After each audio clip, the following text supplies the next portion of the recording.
and I was upstairs at home, and suddenly I couldn't see anything out both sides of my visual field, so it went completely black. Yeah, it was pretty terrifying. All right, introduce yourself. Who are you? What do you do for work? So my name's Norman Shreeve, and I work in the NHS as a doctor. We're just about 6 weeks out from half marathon, about 8 weeks out from Berlin. Yeah, 8 weeks in Berlin. So this is going to be 6 by 3K off the K float. So the pace for the 3Ks should be around about target marathon pace. So it's going to be about 5:10 per mile roughly, like give or take a bit. The rest will be about 6:15 per mile. The idea is to build kind of specific durability at marathon pace in a way that shouldn't be too risky from like an injury point of view, shouldn't be too much on the legs. So yeah, that's it. Nice. Have a good one. I'm an obstetric doctor, which means I cover labour ward at night, so all of the emergency cesareans, all of the operative deliveries I have to do. And so we basically have these blocks of on-calls where it's like an 8-week block, and like the second half will be loads of long shifts. And let's say, for example, the last 2 weeks, within that 2 weeks I have to do 7 13-hour night shifts and 3 normal days.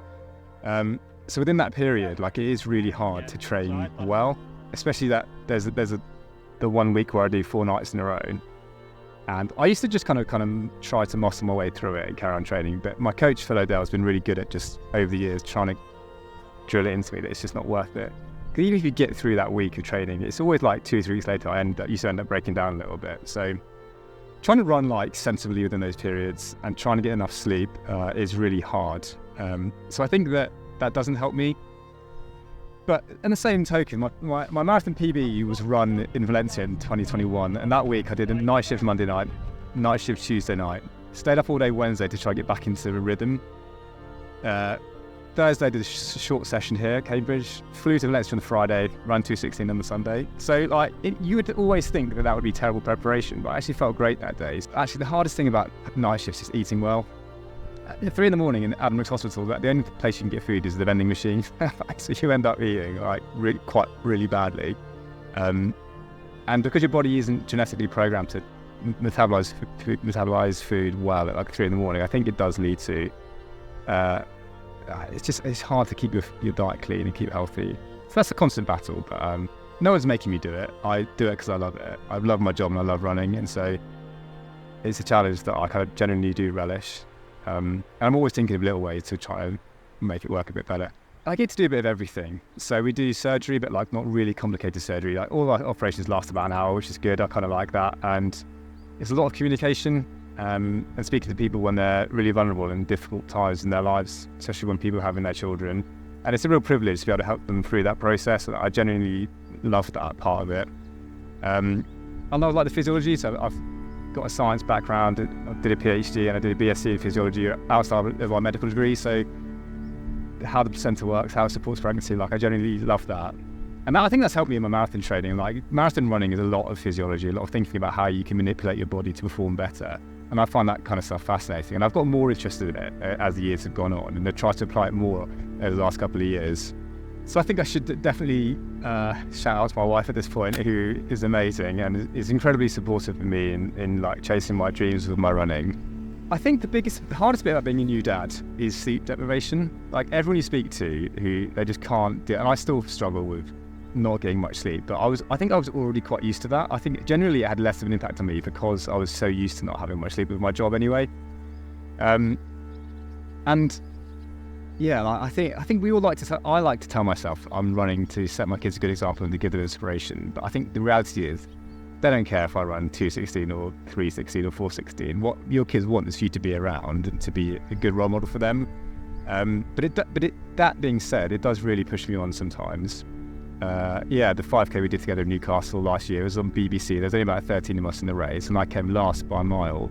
It was like 25 degrees, I was running terribly, but I knew my kids were watching, and I'm not going to stop because I don't want to show them that I'm just going to give in when it's not going well.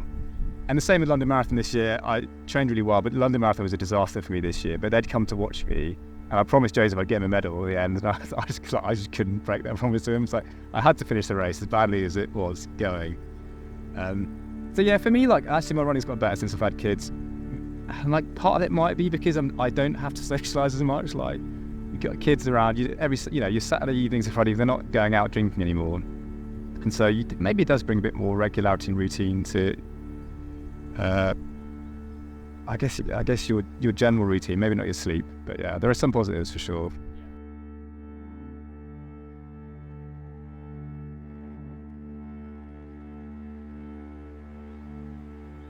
Yeah, April the 1st, 2022, I suffered an ischemic stroke. So there are two types of stroke that you can have. One's an ischemic where you have like a blood clot, which is what happened to me, and one's where you have a bleed. So they both basically cause the same problem. So I had COVID. That's the first time I'd ever had COVID, and I was at home because back then, as soon as you had a positive COVID test, we weren't allowed to go into work in hospital. And I was upstairs at home, and just suddenly I couldn't see anything out both sides of my visual field, so it went completely black. And I shouted to my wife to come up, and I remember her coming up the stairs, and I could hear her talking to me. I just couldn't see her till she got to like here. And yeah, it was pretty terrifying. And then I had a really bad headache and felt a bit sick, and I just couldn't really speak very well. She was asking me like, where are you and what day it is, and I couldn't really answer her properly. But I think even though I'm a doctor and I know what the signs of stroke are, my wife used to work in the stroke unit. We didn't really. I was in denial that was what was happening, and I just tried to sleep it off. I was like, I'll just have a paracetamol, some water, I'll go to sleep. I felt awful. And then woke up a few hours later, I still had these big, massive, like, holes in my vision, basically. So long story short, I ended up going to A&E. They also didn't think it was a stroke at the time, sent me back home for a few days. And then I went back on the Sunday and finally got the CT scan that showed I'd had quite a significant ischemic stroke at the back of my brain. So the occipital lobe, which is what controls your vision. So it was a massive shock. And it was weirdly kind of intertwined with my running, because that Sunday when I got the news, I was watching on my phone. I was waiting for the results of CT scan to come back. I was watching Manchester Marathon, which was the European and Commonwealth trial marathon, which I was planning on racing, and I needed to run 2:14:30 to make the team. I just run 2:16 low at Valencia. I'd been training really well. I honestly thought I had a chance of doing that, and then to suddenly be in a situation where I was so frightened about what was going to happen, and there's so much uncertainty, it just felt crazy. The thing with stroke is that I kind of got lucky and got unlucky in some ways. Like, it was very unlucky that it happened to me because I had no risk factors other than having COVID. Like 1 in 10,000 people my age have a stroke, and I felt like, why, how could this have happened to me? But I was really lucky that the next day, I was admitted to hospital, and the stroke consultant came to see me the next day and said to me that if the clot had been like basically one section over in that part of the brain, I'd have been completely blind, with like probably no chance of that recovering. So it was a really weird mixed emotions of like, this is terrible, but also I got away with it a little bit. So yeah, I think stroke is such an emotive term. We all know someone's had a stroke, and it's usually like older people, and they're usually really significant consequences. And it could have killed me, that could have happened. But so I think I felt really quite vulnerable for a while. I got quite depressed after it. I had some low mood, had some counselling, which was really useful. And my eyesight gradually started to recover. But I think it was like the uncertainty at the time, like, will I ever be able to operate again? Will I be able to scan again? Will I be able to do my job? Those are the things I was thinking. Will I have another stroke? Because all they kept saying to me was, I think it's probably caused by COVID. Now, we're in a world where we didn't know COVID was behaving really weirdly. This was the Omicron variant, and like, we didn't know whether it was going to get worse or what was going to happen. So I'm thinking that, well, I'm definitely going to get COVID again at some point in my life. I actually don't know how, but is this just going to happen next time? And when you start having multiple strokes, then you are really in a bad situation. So I feel a lot better about it now. And one of the ways in which I got through was this was like in April, I just set a goal to try and run a marathon in December, to try and run Valencia. And it just, maybe that sounds crazy, but it gave me something to aim towards and to slowly start thinking about. So I couldn't really train for like 4 months afterwards. And then I started back again in the summer. Didn't have a great run, down 2:19 in Valencia, but all things considered is actually probably a decent result. Everyone's got their own problems and struggles in life, and how it impacts their running and other parts of their life. So I'm not the only one, but yeah, I kind of was lucky that my stroke hadn't affected my legs or my arms or anything, so it didn't really affect how I ran. A lot of it was just mental. So I started working with a sports psychologist, Gareth Jowett, who works up at Leeds, who worked at Leading Setup. He's a really great guy, and started talking to him about how it affected me and my confidence, and how I didn't know if I'd be able to push hard when training or racing got tough. And I think I kind of lost focus with my running, but you can go back and look at my Para 10. I did a lot of racing, and it wasn't the most sensible thing. But I didn't know, like, from being told you may never run again, basically race again, because we need to make sure that your heart's working properly, and all these things before you're allowed to properly run hard again. To be able, after 4 months, all my heart monitoring was normal, being told, okay, you can just go back and train hard now. I was just like, well, who knows how long this will last? This may happen again to me in a few months, and I just want to go out and race everything and enjoy it. So I did like a load of marathons and races in quite a short period of time, in quite an unfocused way. And then I got an England opportunity. I ran for England in Copenhagen in May, and I didn't finish. I DNF'd. I just had a terrible experience, and I was quite embarrassed about that. And although I think on the day it was really hot, and I would have struggled anyway, I just kind of felt like, hang on, like, either you can carry on running in this kind of crazy way where you're not really listening to anyone or good advice, or you can actually get back on a more of a focused path and get back to your goals. And I think that's where I'm at now. And I just don't think about having a stroke again. And I don't think about that happening. So I'm 37 years old now, and I've been doing running seriously for a few years now. I started probably when I was about sort of 28, 30. So growing up, I always played football. That was always my thing. I always wanted to be a footballer. Clearly, no one near good enough. And so when I became a doctor in 2012, I was working long weekends, couldn't commit to playing for a decent team. Actually, my dad suddenly passed away back in 2015. And the following weekend, my twin brother was doing a marathon in Milton Keynes, and he ran really well. He ran like 3 hours and 26, but it kind of inspired me to get back into running, really.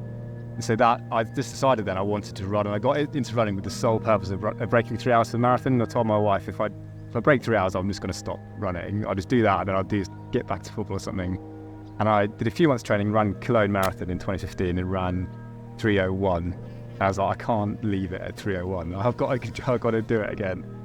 And then like 3 months later in Barcelona, ran 2:50. Then I ran 2:40, then 2:35, and then I was like, I just absolutely fell in love with the sport. And with marathon running specifically, I guess.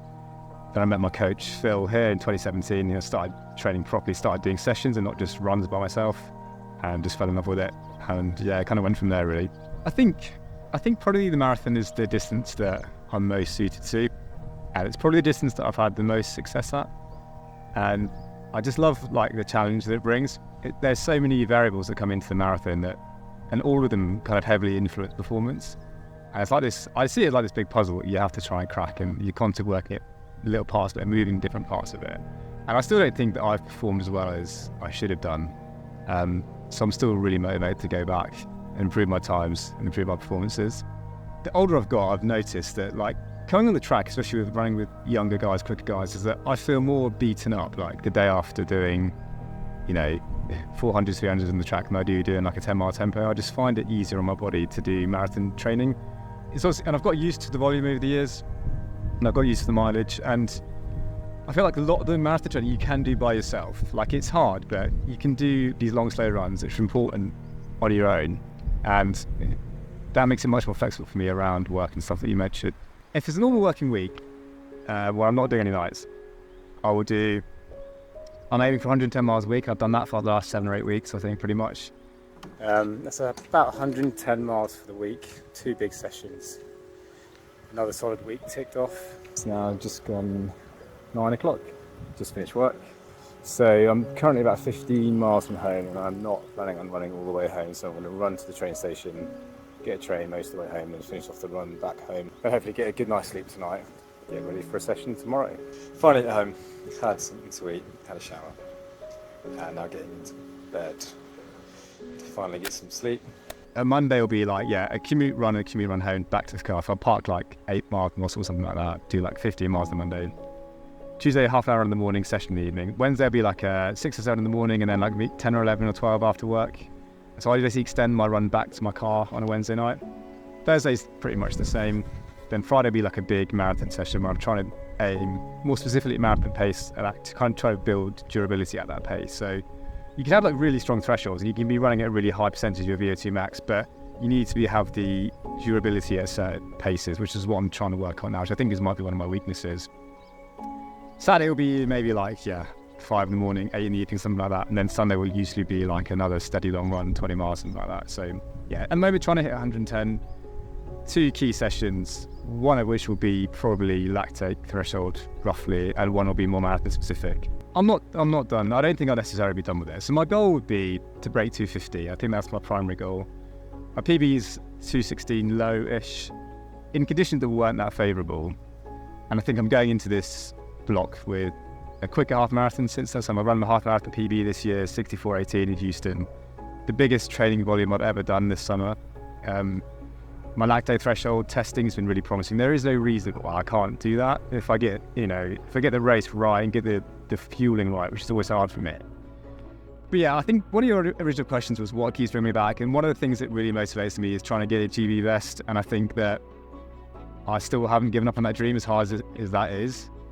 And I think even if I run really well in Berlin, I'm going to have to probably run quicker again early in the new year. So I think there'll definitely be one more after this one.